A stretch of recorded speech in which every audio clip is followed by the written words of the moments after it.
Eto na nga mga chong, marami tayong updates patungkol sa Gilas Pilipinas. Sa kabilang banda, breaking news, Justin Brownlee bumagsak sa doping test ng Asian Games.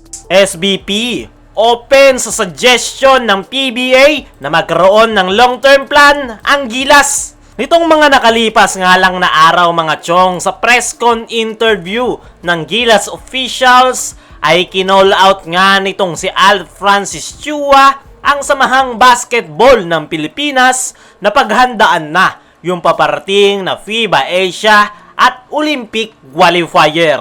Nabanggit nga ni Al Francis Chua na hanggang sa ngayon nga daw ay wala pang inilalatag na plano ang SBP. Ang gusto nga ni Al Francis Chua ay ngayon pa lang ay paghandaan na para makapag-adjust yung schedule ng PBA at iba pang liga. Suggestion naman ni PBA Chairman Ricky Vargas ay magkaroon ng basketball summit na magsasama-sama ang iba't ibang liga sa Pinas para makabuo ng lineup ang ating national team.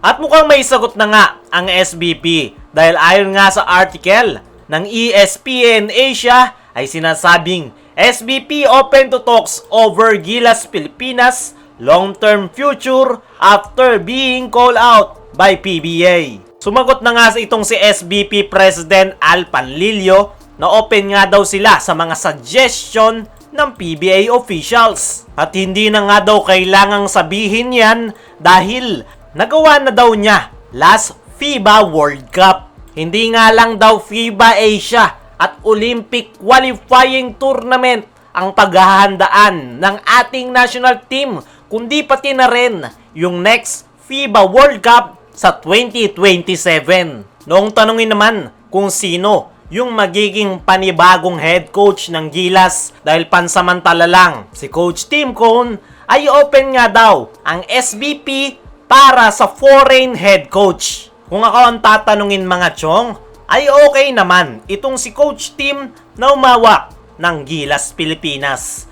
Yung sinasuggest nga lang ni Al Francis Chua na kung gusto ng SBP na si Coach Tim Cone pa rin ang maging head coach, ay ngayon pa nga lang daw ay kailangan ng makipagkoordinasyon ng SBP para makapag-adjust ng kalendar ang PBA. Sa ganon ay magiging available itong si Coach Tim Cone. Ang problema nga sa samahang basketball ng Pilipinas ay masyado ngang mabagal kumilos. Palagi nga silang last minute rumabaho dahil pakupad-kupad yung mga officials. Kaya nga nagkandaleche-leche ang ating national team dahil sa mga palpak na officials ng samahang basketball ng Pilipinas. Sa ngayon ay ang sinabi ng SBP ay open sila sa suggestion ng PBA officials. Open pa lang sila.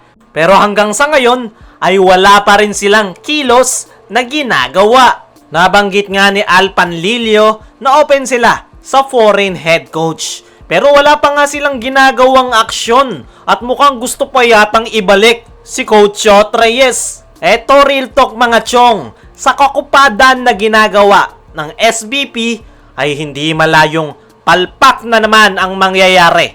Kaya mas maganda talagang San Miguel Corporation na ang mag-take over sa SBP. Sa kabilang banda, breaking news, Justin Brownlee bumagsak sa doping test ng Asian Games. Ito nga si Justin Brownlee mga chong, yung pinakamasasabi nating bumuhat sa ating national team sa nakalipas na Asian Games para makuha ang gintong medalya.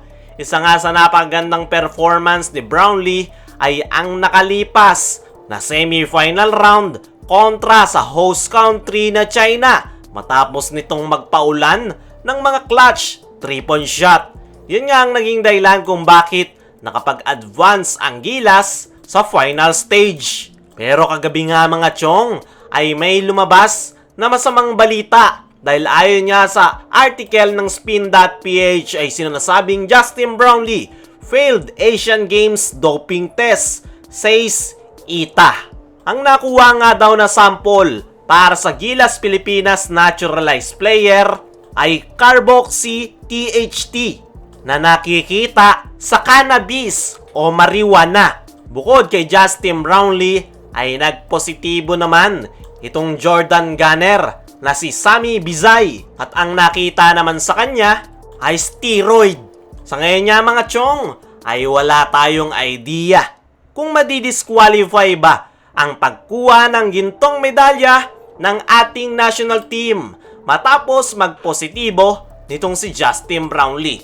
Pero para sa akin mga chong ay hindi naman enhancer ng laro ang marijuana. Sa katunayan ay baka mas tamarin pa si Justin Brownlee dahil hindi naman nakakadagdag performance ang marijuana.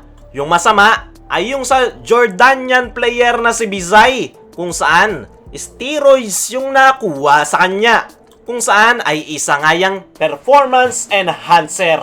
At tingnan natin kung ano ang mangyayari, kung madidisqualify ba ang dalawang kupunan.